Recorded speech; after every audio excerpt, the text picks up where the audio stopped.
Ligação, doutora, da Samira, aqui de São Paulo, e ela fala assim, que a mãe dela fez uma cirurgia de catarata, aí 3 meses depois da cirurgia, precisa um acompanhamento médico, né? 3 meses depois, quando ela tinha um retorno, né, uma consulta de retorno, avaliação, ela foi informada que essa clínica não era mais credenciada, né, junto ao plano de saúde dela. Aí o plano falou para ela procurar um outro médico que fosse credenciado e continuar o tratamento, continuar a avaliação com esse outro médico. Aí a Samira quer saber, poxa vida, ela foi operada por um médico, esse médico estava acompanhando toda a evolução, todo o caso dela e de repente não é mais credenciado, tem que procurar um outro médico que não tem o histórico, né, não sabe o que aconteceu, o que ela faz? Veja, a operadora do plano de saúde, ela não tem obrigação de manter aquela rede credenciada. Ela pode alterar. Mas na alteração, ela tem que, no momento que ela tira uma clínica ou algum médico, ela tem que repor na mesma equivalência, ou seja, na mesma qualidade. Tá? Então, e ela precisa ter uma rede que atenda bem aos consumidores, né? Então, ela pode trocar, mas e direcionar sim para um outro médico, mas tem que manter uma boa rede. O mesmo acontece com os hospitais. Agora, com os hospitais, modifica um pouco por quê? Porque a lei exige que a operadora, ao mudar de hospital, ela 30 dias antes comunique a ANS, que é a Agência Nacional de Saúde Suplementar, que é a agência do governo ligada ao Ministério da Saúde, que faz a fiscalização dos planos de saúde. Então, em caso de hospital, tem que haver essa prévia comunicação e tem que haver também a substituição por um outro hospital de mesma qualidade. No caso da rede credenciada de médicos e laboratórios, não há essa necessidade de comunicação prévia. O que deve haver é a substituição por outro equivalente. E isso pode ser exigido. Agora, aquele próprio médico, não.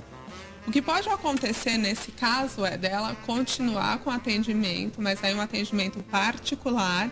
E se o plano dela tiver a previsão de reembolso, que também não é obrigatório, alguns contratos têm previsão, outros não. Se tiver a opção de reembolso, então ela paga, é reembolsado. O reembolso tem que ser feito no máximo em até 30 dias. E existe uma tabela própria que também tem que estar prevista no contrato e aí vai ser feito o reembolso. Mas infelizmente, veja, a nossa legislação tem ainda muitas brechas assim, que acaba desprotegendo um pouco o consumidor. Nesse sentido, ela pode mesmo, a rede pode descredenciar um e credenciar outro no lugar. Correto. Você falou sobre o reembolso. Como é que funciona? Nem todos os planos têm, mas aí quando a pessoa vai assinar o contrato com esse plano, ela tem que ser avisada disso? Como é que é? Para que tenha o direito ao reembolso, tem que constar no contrato.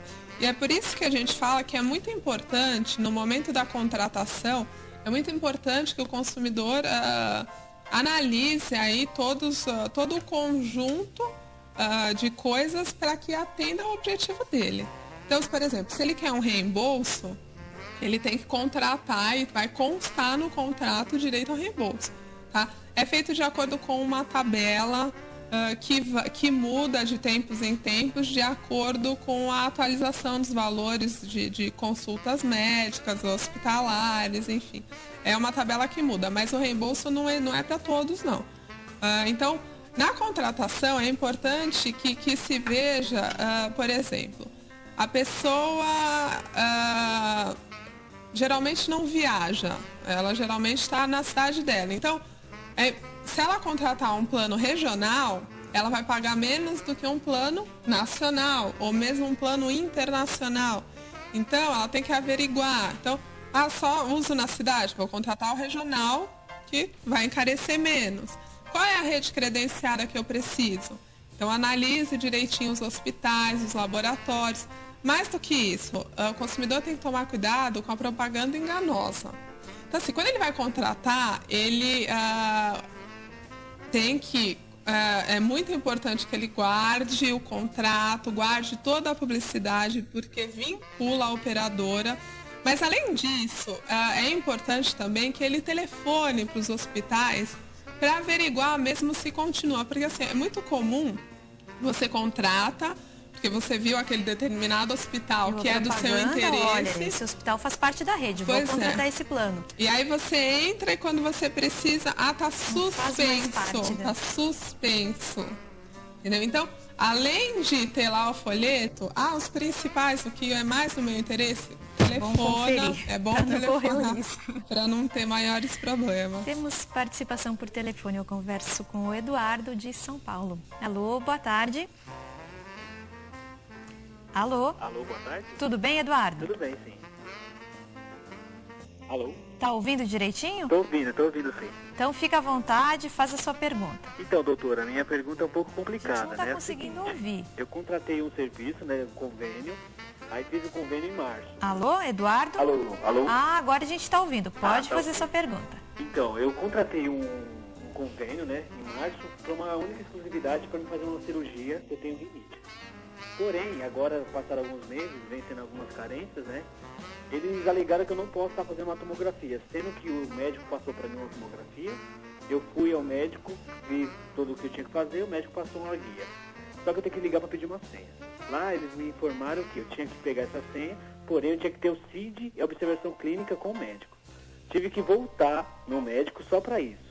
Voltei, peguei o CID, peguei a senha e o médico falou que eles não têm que saber da minha doença. Entre eu e o médico isso fica restrito. Porém, liguei de novo para marcar e eles alegaram que eu tenho que pedir para o médico fazer em manuscrito a causa da minha doença, pós-operatório, antes da operação, tudo antes da minha vida com convênio, para mim estar pegando com o médico e enviar via fax para o Rio de Janeiro, para eles liberar minha senha, para mim fazer o exame. Qual o procedimento que eu tenho que fazer, sendo que o médico mesmo falou que eles não têm obrigação, não tem por que saber da minha vida assim, na área da saúde, assim. Ok, obrigada pela participação. Sabe que eu enfrentei já esse mesmo problema do Eduardo. Eles pedem o CID, pedem o código.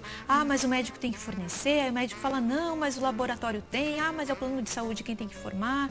E aí fica essa discussão e cada um fala uma coisa e a gente não consegue fazer o exame. Infelizmente, nós vemos na prática essas recusas, essas negativas e essas demoras, enfim. A operadora de plano de saúde é obrigada a dar a cobertura contratada. E ela não pode se negar ou mesmo demorar, porque isso pode causar prejuízo à saúde, né? Então, o que se considera, principalmente aí perante o juiz, enfim, o que se considera o prazo máximo para uma liberação é de 1 dia. Porque na medida que você vai postergando isso está levando a uma negativa de cobertura. E existem muitas decisões judiciais já que consideram que essa negativa de cobertura, você teve constrangimento e isso te gera dano moral. No caso do Eduardo, ele precisa contar a vida dele toda. Pois é, todo o histórico, tudo isso.